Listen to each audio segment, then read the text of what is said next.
Hello, boys and girls. I'm going to read you this story. It's all about a little mouse who's actually a lot braver than he gives himself credit for. It's called The Lion Inside. See if you can figure out what that means while I'm reading the story.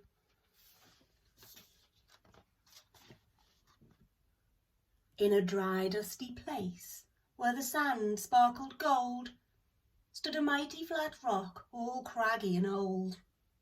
And under that rock, in a tiny full house, lived the littlest, quietest, meekest brown mouse. He was so incredibly tiny, so very small, that nobody noticed him ever at all. He got trod on and sat on and missed out for stuff, ignored and forgotten. Yes, mouse life was tough.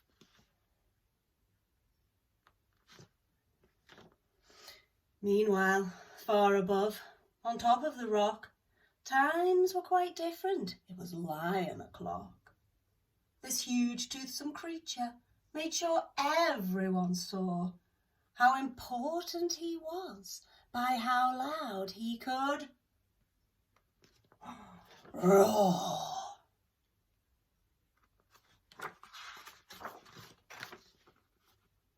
He was head of the pack. He was shouty and tough. He loved showing the crowd he was made of strong stuff. Yes, all were impressed by this mighty King Cat. If only, thought Mouse, I could be more like that. Then, late one dark night in his Minnie Mouse bed, the cleverest thought popped into his head. He jumped from the covers and held up a paw. "I've got it," he said. "What I need is a roar. I mean, what if this mouse, with the weeniest squeak, was a little more grrr and a little less meek? Well, he'd still be the smallest of fuzzy brown mice, but he'd make friends and join in, and life would be nice." Yes, thought the mouse, I must find out how. I will learn how to roar. I will learn it now.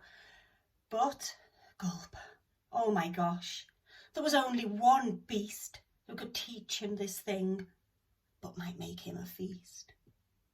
It was time to be strong, take a chance. After all, forever was a long time to feel small. So he made himself brave. He thought like a winner, set off for the top, hoping not to be dinner. It felt like the scariest thing he could do. But if you want things to change, you first have to change you. The further he climbed, the closer he got to the slumbering lion, reclining on top.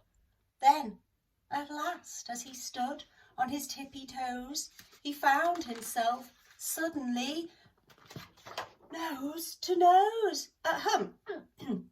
Pardon me. Wake up, Mr. Lion. You've got company. Eek, Mr. Lion. What I've come for you is, eek, do you think you could teach me your roar?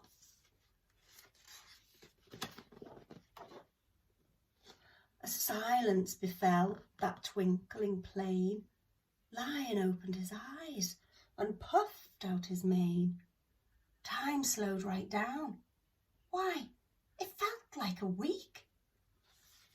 Then he opened his mouth and let out an eek.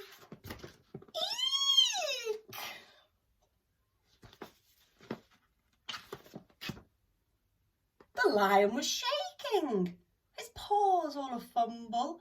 He was backing away with a scrambling tumble. "Don't hurt me," he whimpered. "Oh, try to be nice." "Oh, my goodness, this lion is frightened of mice." "Don't worry," Mouse peeped. "I'm a friend, not a foe. Let's rock this together. We'll have fun, don't you know?"